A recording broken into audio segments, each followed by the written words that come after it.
Hello, whoever is out there right now, whoever happens to come upon this stream later. Um, it's 2024. This is my first foray onto YouTube in this new year. Um, and a return to my going through the 100 proofs that the Earth is not a globe uh, by William Carpenter, one of the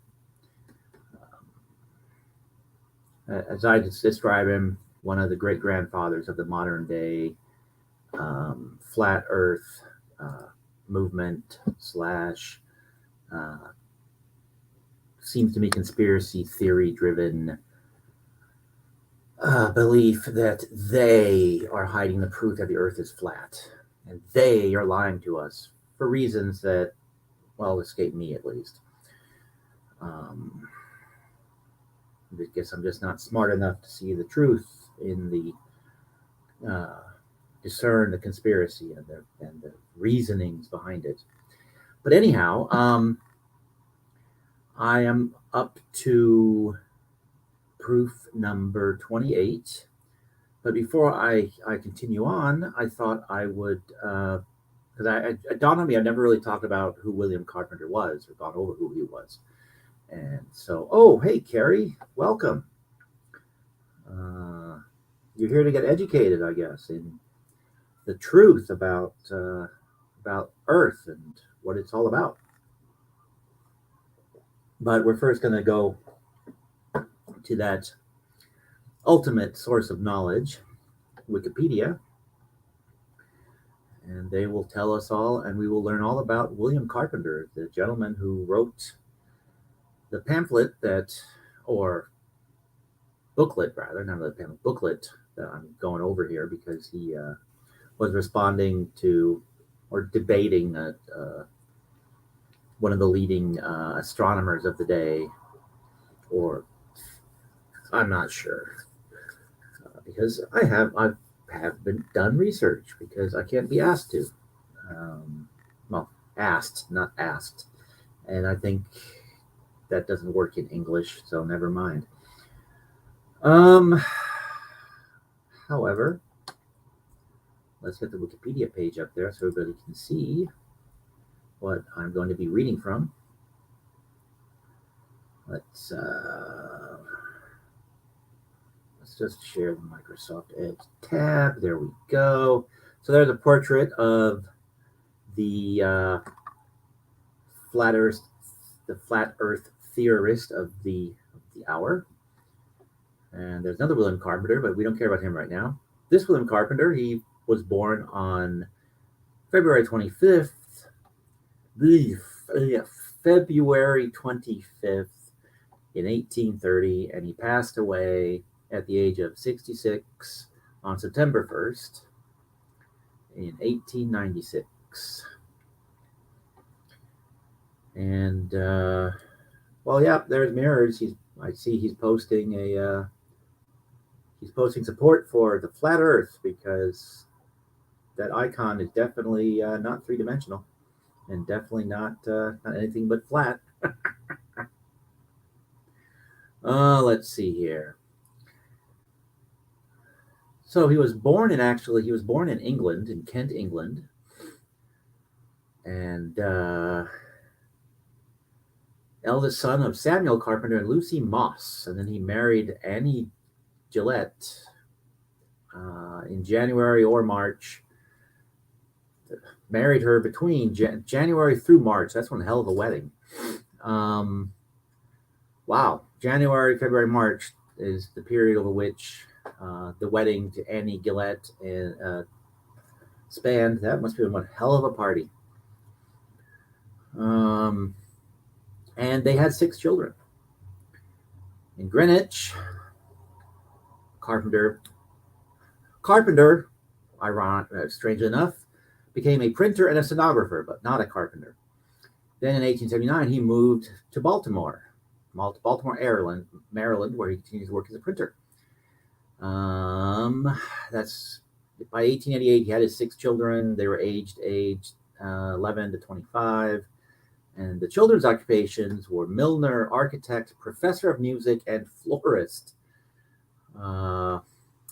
Carpenter himself taught classes in shorthand. He published 2 books on the subject and became known as Professor Carpenter. He was a vegetarian for many years. That was in his obituary. That was in the Baltimore Sun. So he became a vegetarian at some point in his life, and a believer in the power of mesmerism, and believed in spiritualism. He also wrote pamphlets about that. He thought that eating meat was responsible for many of the ills that humanity is heir to. Mirrors, it's a bloody globe, he says.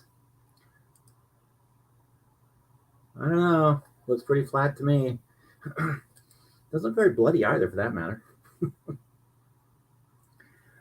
Let's see. He died on Tuesday, September 1st. Actually, let's see.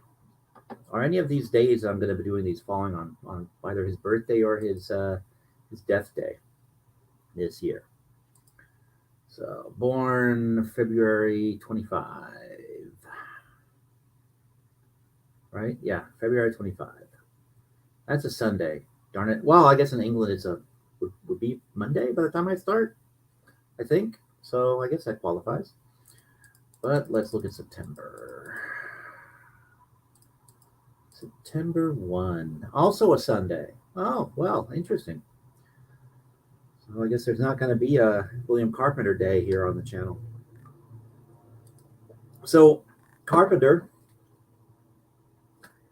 he when he was still in England, he published Theoretical Astronomy Examined and Exposed, proving the Earth is the Earth, not a globe, in 8 parts. Okay, I'm glad we're doing just the 32-pager rather than the 8-parter. Carpenter argued that there are rivers that flow for hundreds of miles towards sea level without falling more than a foot, or without falling any feet. Oh, so those same things are in his 100 proofs. Okay, never mind. He recycled his ideas, I guess. He was a proponent of the writer English Rowbotham. Rowbotham? Rowbotham? I don't know where the stress goes on that. Yeah, these arguments are the same ones that we've already covered. And these are from 100 proofs, not from Theoretical Astronomy Examined and Exposed, unless he recycled his material, because these are word for word proofs out of 100 proofs. So I do agree, Wikipedia citation needed, because I think they're quoting the wrong source. So Botham and Carpenter, or Rowbotham and Carpenter, they were friends and co-associates, actually, because Carpenter helped Rowbotham produce his most famous item, which was Zelectic Astronomy. I've talked about that in a previous stream. And then, published about their water experiments and other stuff. And apparently, Carpenter was his primary printer. He was the outlet, probably also distributor for Rowbotham. I had no idea. I knew they were friends, but I didn't realize they were actually quite that closely associated until just this very moment.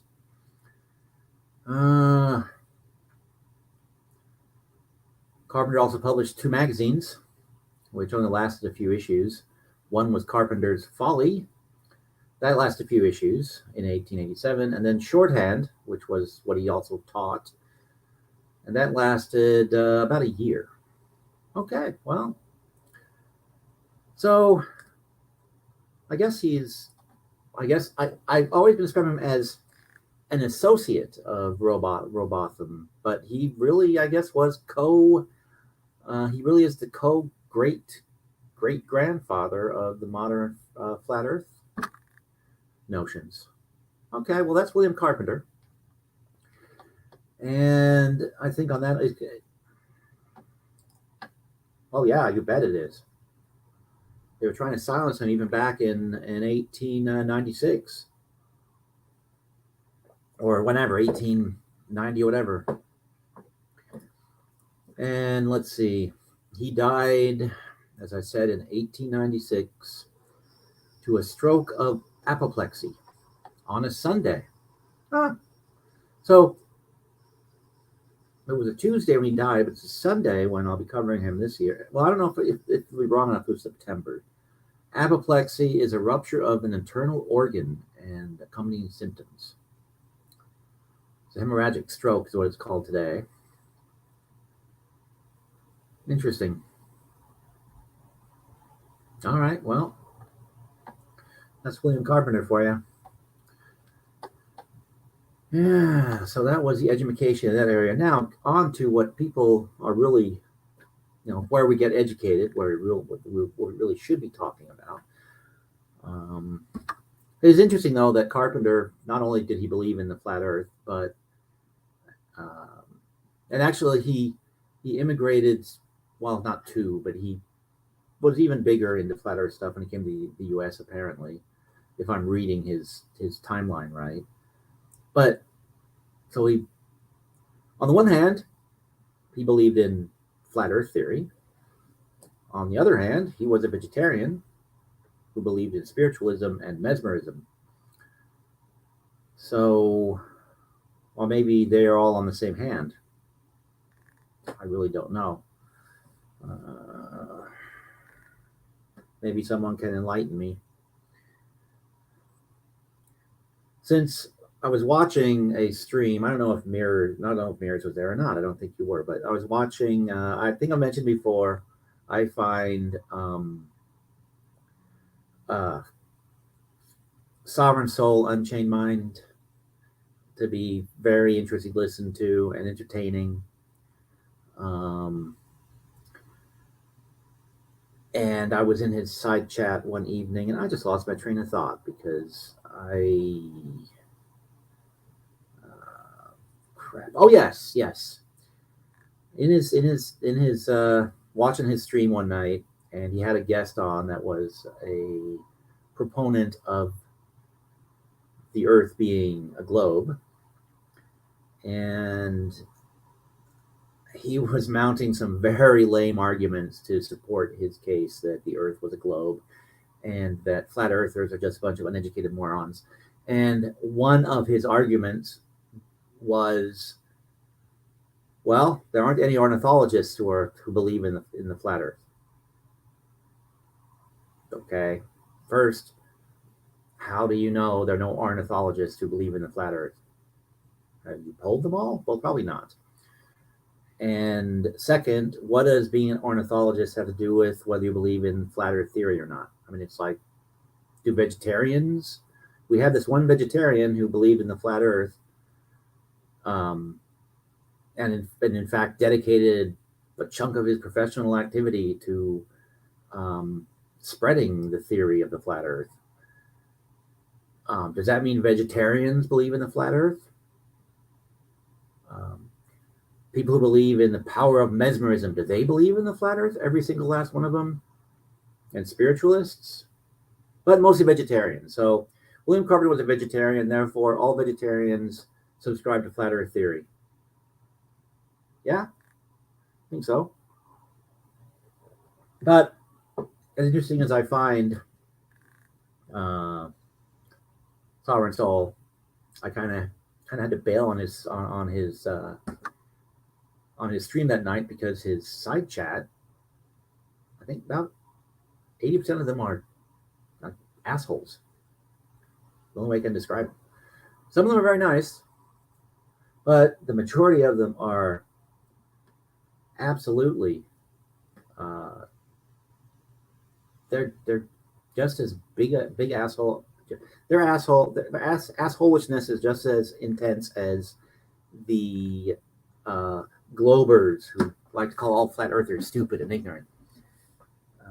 I personally don't get it. Brown and black have a bad reputation, says Yuri, so they can't escape to other worlds. White is stuck here too. It's a Roman conspiracy. I think you may well be right. I think so. Or it might go all the way back to Atlantis and the Greeks. Who knows? Roman breeds were mixed and more advanced. Aha. Okay. All right. So William Carpenter. Now, as far as the main event goes, let's move on.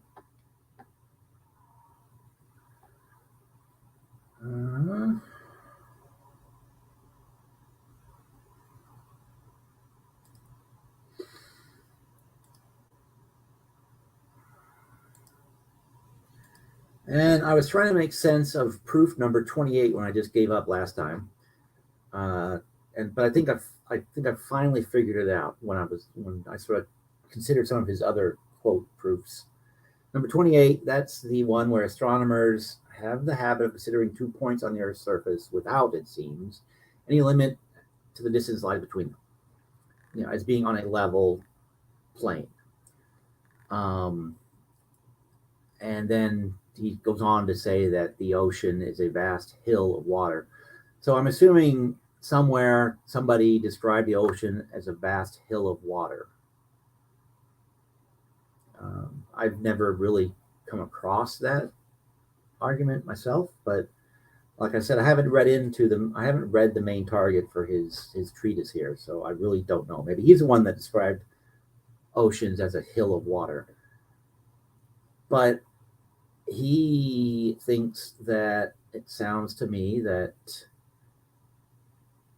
well, then he goes on to say that the Atlantic Ocean, and taking this view that point A and point B are on a flat line, would mean that the Atlantic Ocean, there's a giant hill of water in between the two that would be hundreds of miles high.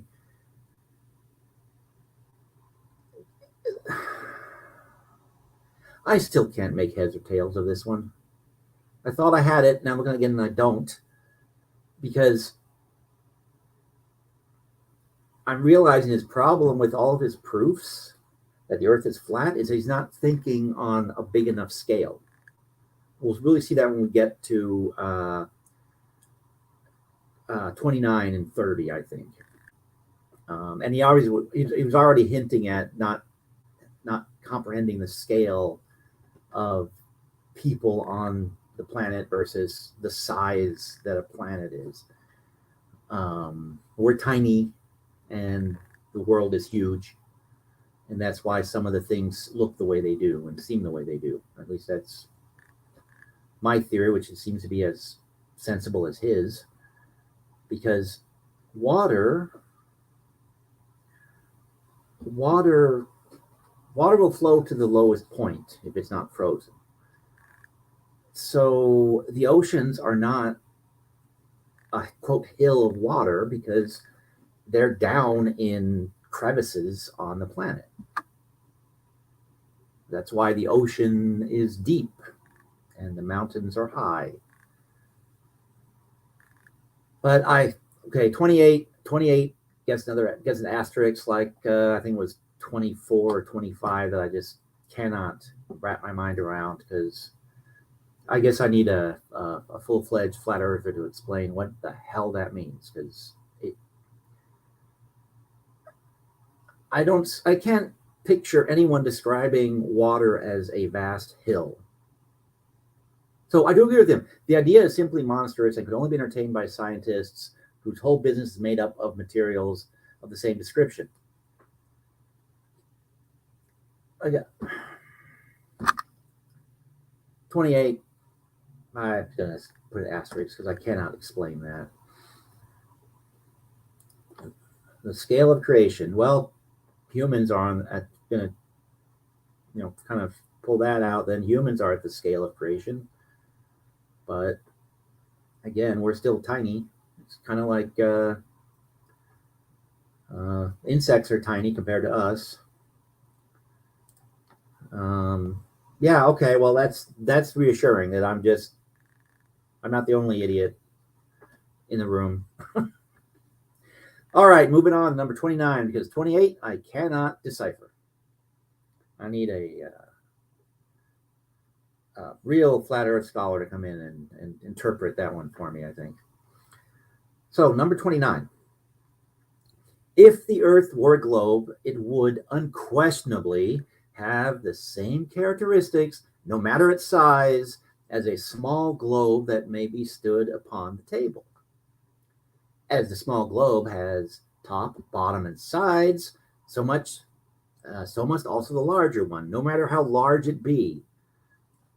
But the Earth, which is supposed to be a large globe, has no sides or bottom, as the small globe has. The conclusion is irresistible proof that the Earth is not a globe.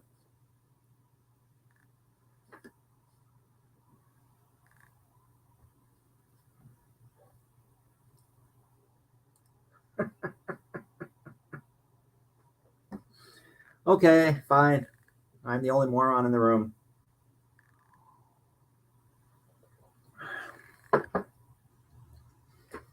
I was trying to not feel so lonely and isolated. But fine. Shatter my illusions. See if I care. All right, so this is basically number 29. Basically boils down to A, he's not thinking big enough, and B, again, we've got to come back to the notion of what is gravity? What creates gravity? What causes things to gravitate to each other, so to speak? And again, I will freely admit that if I sit down and try to puzzle out gravity with my humanities degrees, my bachelor's degrees, on top of that, I then ultimately I end up saying to myself, yeah, I guess I can't really explain how gravity works other than it does. And I just take people's word for the large masses create their own gravitational areas, and that's how you get moons and asteroids captured in the orbit of larger planets, and so on and so forth. Okay, I choose to take people's word for that, just like I suppose flat earthers choose to take other people's words for the fact that the earth is like on the back of a turtle moving through space, I guess. And that there's a giant ice wall that, for some godforsaken reason, nobody has actually ever documented exists. As in, look at me, I'm sailing along the curve of the giant ice wall, and here I go. I am now going around in a big circle along the giant ice wall. It seemed to me during the Cold War that the Russians and or the Americans would have loved to have been the first people to prove that there is a giant ice wall that surrounds the world, so they could be the arbiters of the ultimate truth. It seems to me that folks like, well, no. I'd about to say the Iranians would want to prove it, but no, I don't think so. So the thing about here that it has no sides or bottoms as a globe has. Part of it, again, he's not thinking big enough, which that's actually the main problem, which we get into. I think, if I'm remembering correctly, this next one, as I skimmed ahead because I was curious, because I was desperately trying to understand number 29, or number 28 rather, and I'm trying to see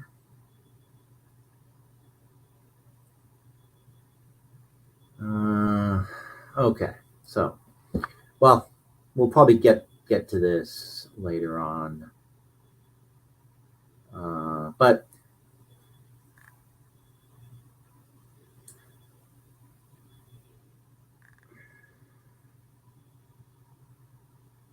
how to say this? All right, when I say it's because he's not thinking big enough, think about a very tiny thing that's on a curved surface. Actually, I think number 30 will help me explain this better. So, number 30 of his proofs that the Earth is not a globe. If the Earth were a globe, an observer who would ascend above its surface would have to look downwards at the horizon, uh, if it be possible to conceive of a horizon at all under such circumstances. Even as astronomical diagrams dictate, at angles varying from 10 to nearly 50 degrees below the horizontal line of sight. This is just as absurd as it would be as it would be to be taught that when we look at a man full in the face, we're looking down at his feet. But as no observer in the clouds or upon any eminence on the earth has ever had to do so, it follows that the diagrams spoken of are imaginary and false, that the theory which requires such things to prop it up is equally airy and untrue, and that we have a substantial proof that the earth is not a globe. Well, I think number 30, if Mr. Carpenter was around in the mid to late 20th century or even now, I think number 30 would be severely revised or chucked out of his book because I will attest to have looked downward. Although, was it the horizon? Well, he sort of denies that the horizon curves by saying in one of his proofs that you can only see so far. I think he put it at 3 miles or something like that. So I'm up in a plane, I'm looking out the plane's window, and oh, look, there's the sky, there's the sky, there's the sky, and there the sky meets the earth. Pretty sure that's what it looks like. Yeah, I'm pretty sure. So that is seeing the horizon from the high up in the air. So, yeah, number 30 is not a proof of anything, but Mr. Carpenter not knowing what he's talking about. So, number 31. If the Earth were a globe, it would certainly have to be as large as it is said to be, 25,000 miles in circumference. Okay, so here he is getting into some scale things.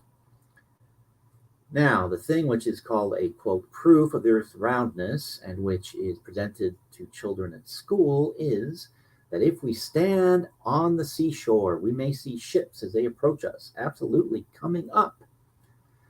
And that, as we are able to see the highest parts of the ship first, it is because the lower parts are behind the Earth's curve.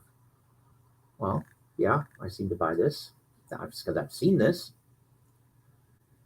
Now, and I can say I've seen this because, once again, the flat earthers that I've paid any attention to whatsoever, they like to focus on your senses, and my senses tell me that when I'm looking out from the 12th floor of this building, looking out over the Puget Sound, and there's a ship going out there, it doesn't just kind of disappear in the haze, it sinks. It goes around the curve, out of view.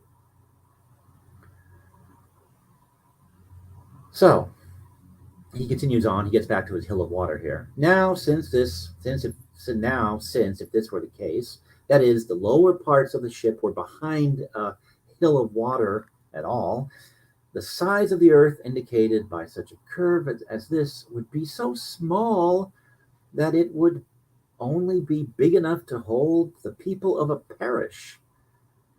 And if they could get around it at all, instead of the nations of the world.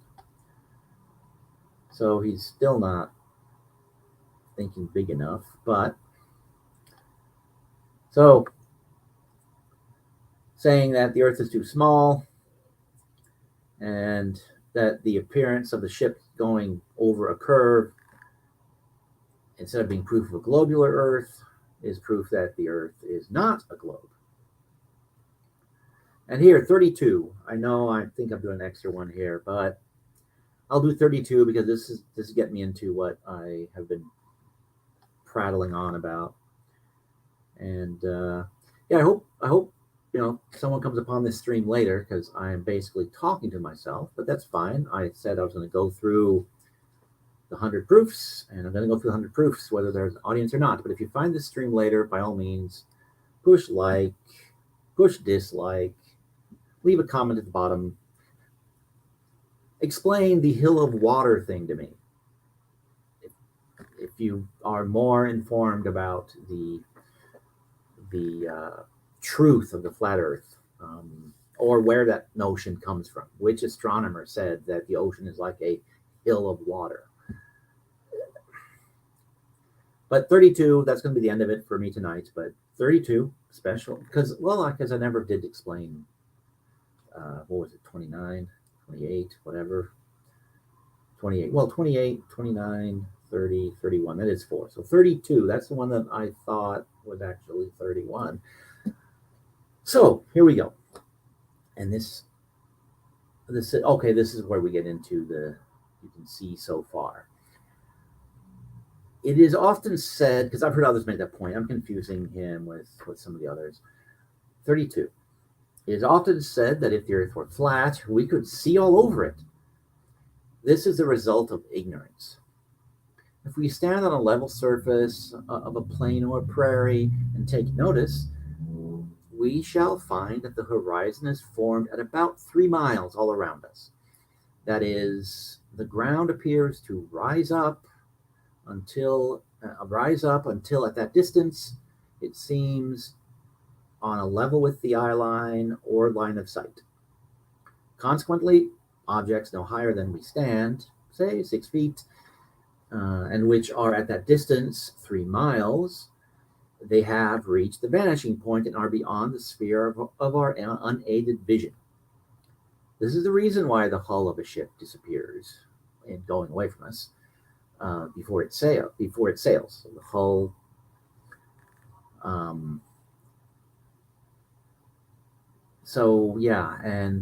and instead of there being clear about the faintest shadow of that evidence of Earth's rotundity, it is clear proof that the Earth is not a globe.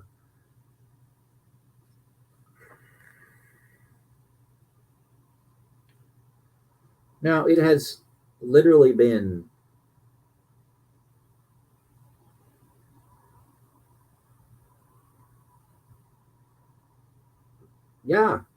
has literally been, no, actually only just 25. It's been 25 years since I was anywhere you look, all you see are hills and mountains. So I'm really trying to remember.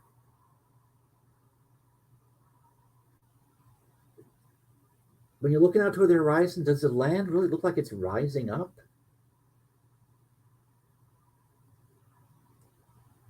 I mean, that's his argument here, that if you're looking toward the horizon, the land seems to, the level surface of a plain or prairie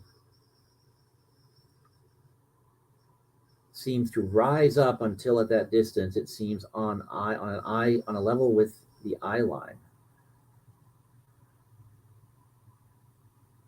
Well, I suppose that could be an accurate description. Have to do a road trip once the passes are clear of snow. But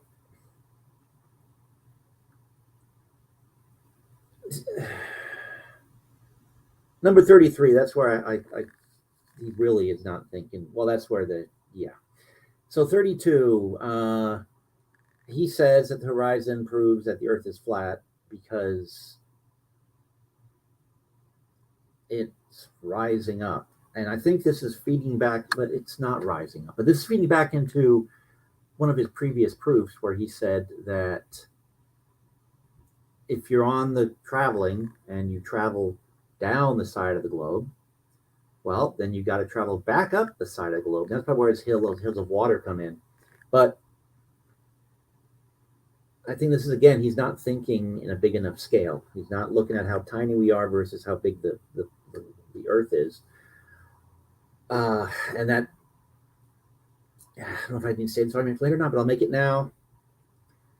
I can come back to it later when the proof in which it actually was conceived to counter comes up, or I remember that it already has come up. But he made the argument previously relating to the ships disappearing below the horizon, or that if you go down the curve, you'd have to come up the curve the other side. But you don't go up. You're always going flat. You're always just going. Well, again, think of, you are a tiny little thing on a huge round surface. So you look around and, oh, look, horizon is all around me. And then you walk 100 miles or drive 100 miles, and so you are going down the curve of the Earth, and you stop, you look around, and it's still flat. It's still, you're on a plane. If you're on the prairie, if you're in the U.S. Midwest, Iowa, some such place, and you go another 100 miles, and you look around, and it's still all flat. And the horizon is still exactly where it was. So if you turn around and go back the direction you came, you will have the exact same thing. You're not going up the curve because you are so tiny that the curve is, from your perspective and just your existence on this thing, the curve is basically meaningless on just an individual scale. And I think this is where we run into the problem. And I think this is also where, again, gravity would come into play a bit, I think. Anyhow, his proofs, especially proof number 32 and proof number 30, sure as hell don't match my observations and my experience. Same thing with previous ones. And since our senses are the most important thing, it should be obvious, right? Well, on that note, I think I'm going to wrap this up. Like I said, I'll be back next Monday night if someone comes upon this stream later on. This is, as I said, the 1st of January. Now it's the 2nd of January, at least in my time zone. And that's something else I can't quite figure out, but we'll get to that later in his proofs, I'm sure. So next time we'll pick up with proof that the Earth is not a globe.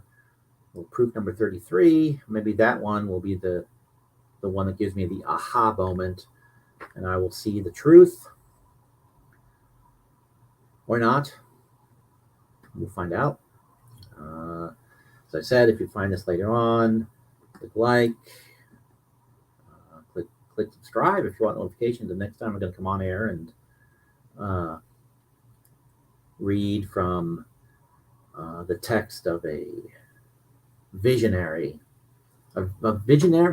vegetarian who believed in spiritualism And what was the other thing? Spiritualism and mesmerism.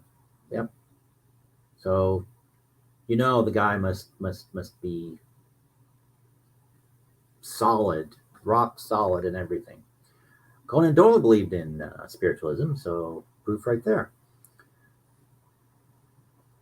Oh yeah.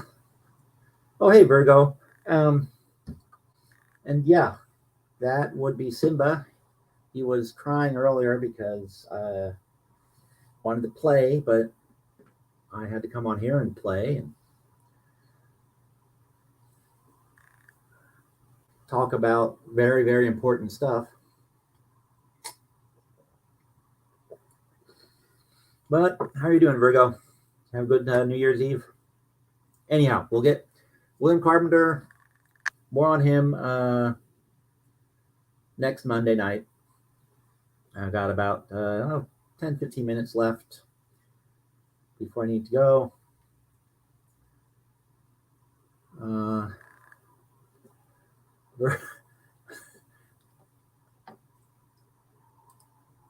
I hope you either use headphones or you have a private office, or your coworkers will think you're weird listening to flat earth babble.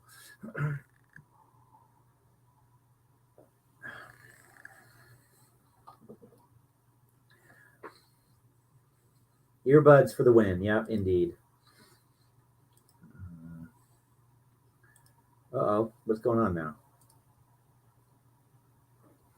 Huh. Oh, there we go. That was a weird lag that I had. Okay. That was bizarre. Okay, something weird just happened on the internet. I blame Virgo.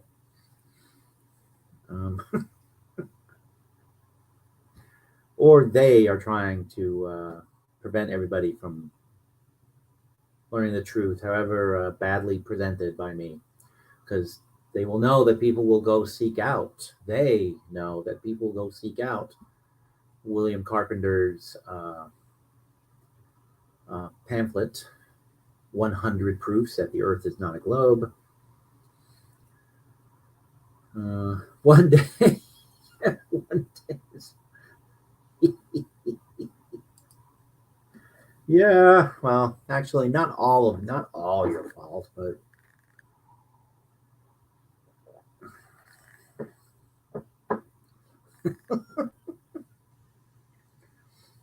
oh my gosh. Well, anyhow, the main takeaway from, at least in my opinion, from this stream is that I've actually been underestimating William Carpenter,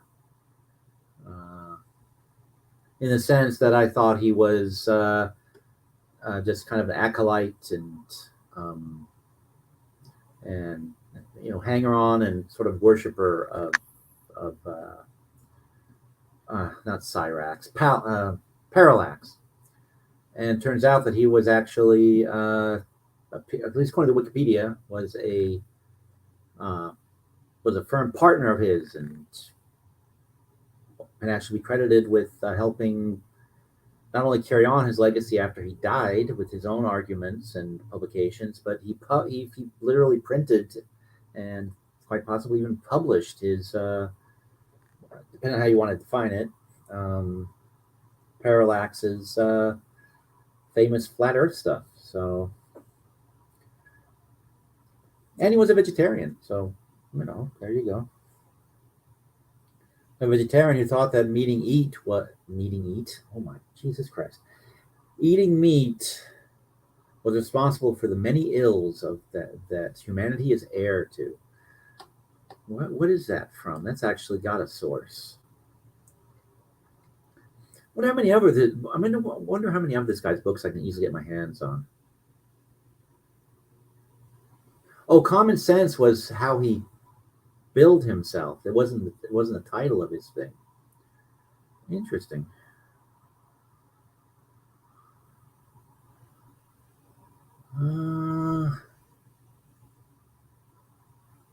Let's see, where is that? Yeah, 100 proofs the Earth is not a globe is separate from the Earth is not a globe, his previous work. So this Wikipedia article is messed up. They're quoting the wrong thing, or they're attributing their quotes to the wrong thing, or they're confusing.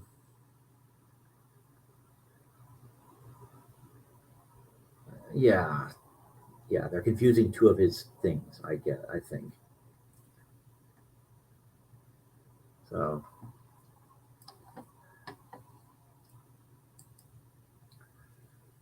I think you're part of the problem, Virgo. It is all your fault.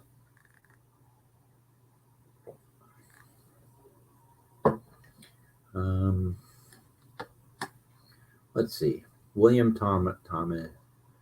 William Herringshaw. Oh, it's a biographer of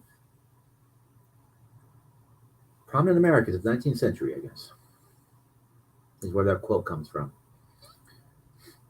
That he believed that eating meat was part of the reason why the human condition is such a miserable one.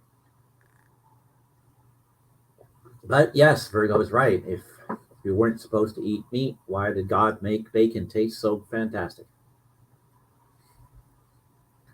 Um,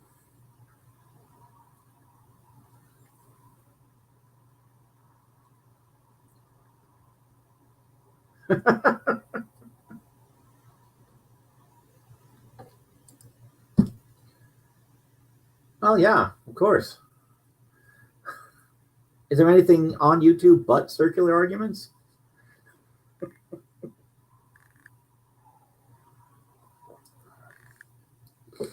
That's what this platform is all about, I thought.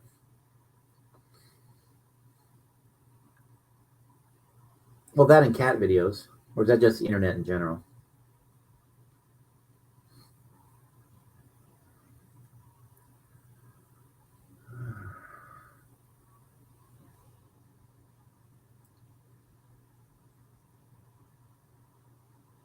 Yeah, I guess this is one reason why I have a hard time wrapping my mind. One of the books or treatises, whatever they are, that Samuel Robotham, aka Parallax, published was a work titled "The Inconsistency of Modern Astronomy and Its Opposition to the Scripture."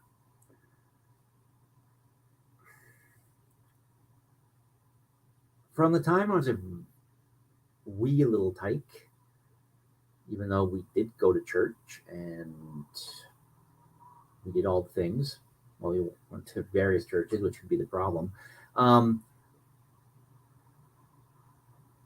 I didn't think what you were reading in the Bible could be taken literally. I mean, it makes no sense. 7 days? 6 days, rather? The earth was made in 6 days? No, that's nonsense. Oh, but then you can say, oh, well, days were longer back then. God's days are longer than human days. Well, then they should be not called days, now should they? No. So this is why I find it a little harder to accept flat earth stuff, because a lot of people that I've sort of half listened to will invoke scripture and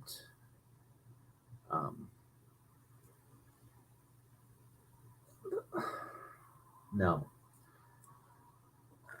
the Bible, the Quran, the Kama Sutra. I've learned some trivia about the Kama Sutra that I will share someday. But I feel in there just to be a jerk. None of them are something that you can take literally. So to say modern astronomy and its opposition to the scripture, yeah, I would like to think that science would, in some places, stand in opposition to scripture, any scripture, because scripture is allegory, it's poetry, it's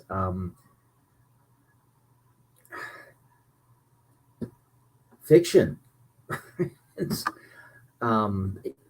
perhaps based on historical events, and things that really happened, but not necessarily exact records of those events. And certainly in some cases, history is written by the victors. So faith is such an interesting nut to crack, and its application is very much in the eye of the beholder. Yes, that is true, Virgo. It's a little bit why I tend to shy away from talking about it, because I find all religious beliefs and stuff, be it currently practiced religions or dead religions, like the ancient Egyptians and the Scandinavians, those faiths. I like them all for their story, for their story potential, and for my ability to, or the opportunity that I have to take things from them and turn them into fantasy content. But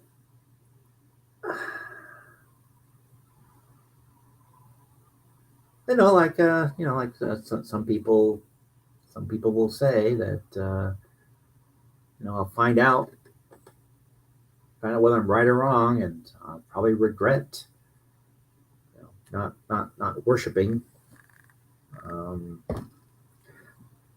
But yeah, I do not.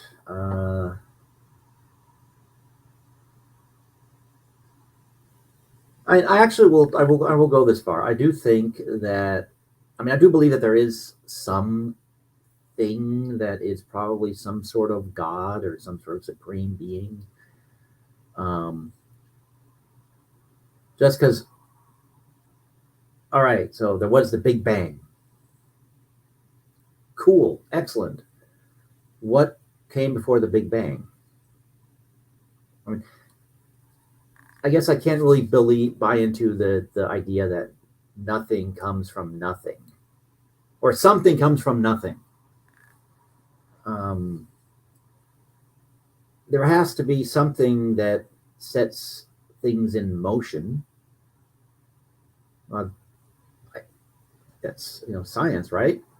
A body at rest stays at rest. Isn't that one of the basic sort of physics things?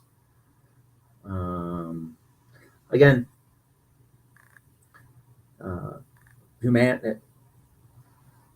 humanities bachelor's degrees, no science whatsoever here. Took the equivalent of rocks for jocks to get one of my science credits. So class about earthquakes actually, but not at all informational about scientists. Let's see, if one has to argue that science is in that we can measure. Yep, science, we can measure it. Well, and that's what you'll get, where science, you can't apply science to flat Earth because they measured gravity, explained why gravity is the way gravity is. Well, that's what I hear from some of them, but I don't know how legitimate some of these people are. And yes, that's the whole point, Surrender Monk. Before the Big Bang, there was the epic foreplay. Who did the epic? Who was engaging in the epic foreplay?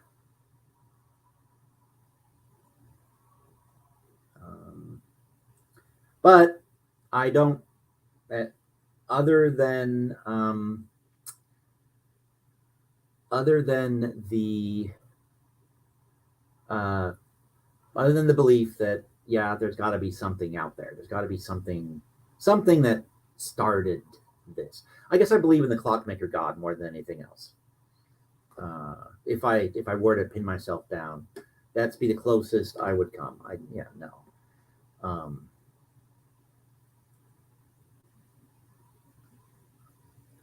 If there is some sort of fantastic spiritual being out there, or super being, he couldn't give two shits about you or me, or, well, Surrender Monkey. I mean, he probably cares about Surrender Monkey. But the rest of us, goes back to, we're tiny. Earth is huge and gigantic. We don't care about bacteria as individual little things. So why would the great clockmaker God care about whether we take his name in vain or not? So, yeah, that's my philosophy. And talking about this, and I'm not even, drunk or altered or anything. Let's circular arguments bring you back to where you were at the beginning. Yes, and the beginning was, it's all Virgo race fault.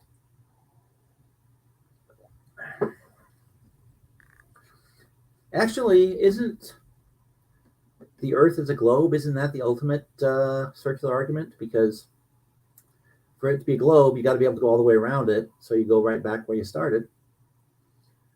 So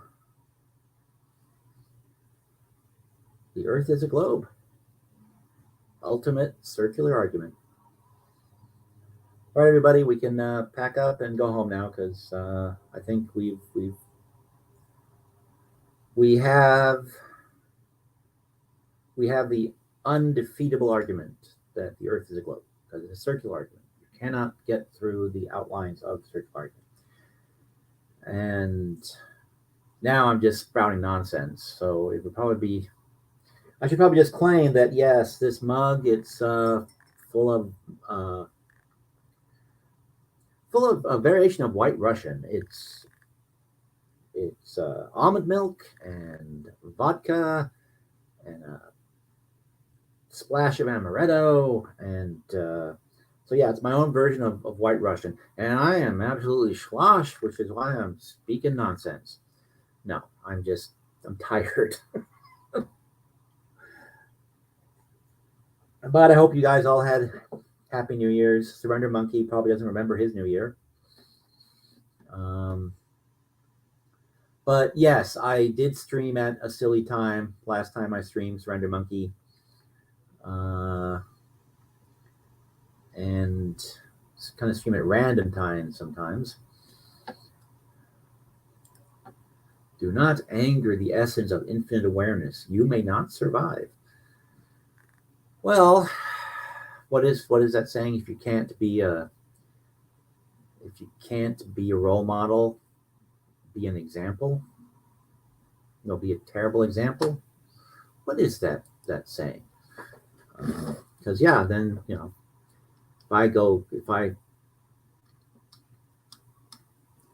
if I suddenly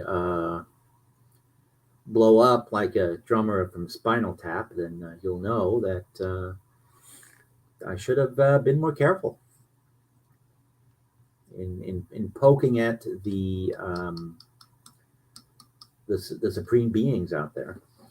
I have not watched Archer yet, Surrender Monkey, and in fact, at the New Year's Eve game day / party I was at, it came up a couple of times that people have recommended shows and movies several years ago, and I still have not gotten around to them.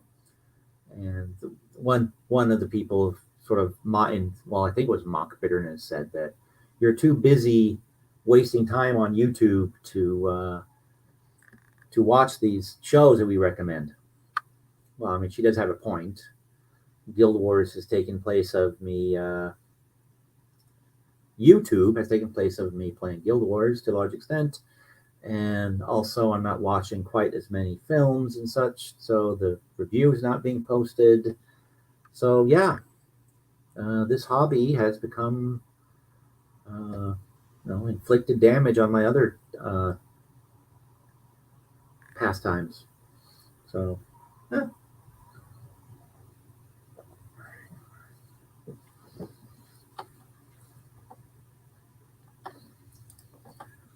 But yeah, that's actually it, Virgo. Um, I still love Guild Wars. I still like watching certain kinds of shows, and I will get around to all the recommendations people have given me. But I'm having fun with YouTube right now. So, and as long as it stays fun, uh, for me, I will be coming on here and spouting nonsense. Hopefully, some other people will find it fun as well. And I really appreciate it when people are here. Uh, because, yeah, otherwise I'm just talking to myself. But on that note, martyrs are remembered. That's all right. I was going to look that up, wasn't I? Man, I am. Okay. If you can't be a role model, a good example. Okay, there we go. If you can't be a good example, is the actual phrase. Yep, that's me right there. If you can't be a good example, then you'll just have to be a horrible warning. That is my life in a nutshell, right there. And if I blow up like a Spinal Tap drummer, I have perfected my existence on the flat and or globe Earth, whichever it is. And on that note, gentlemen, because I think all we have here are gentlemen, I don't know, ladies or gentlemen. I have no idea what you are or who you are. Except Surrender Monkey. He's a monkey.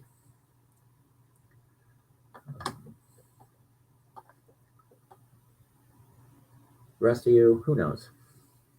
And I don't know whether Carrie is still lurking or not. So anyhow, good night, everybody. Thank you for popping in. Virgo, thanks for coming. Surrender Monkey, same to you. I'll probably be popping back on a little bit later this week if some topic comes to mind. If not, I'm gonna be scheduling the Friday movie again.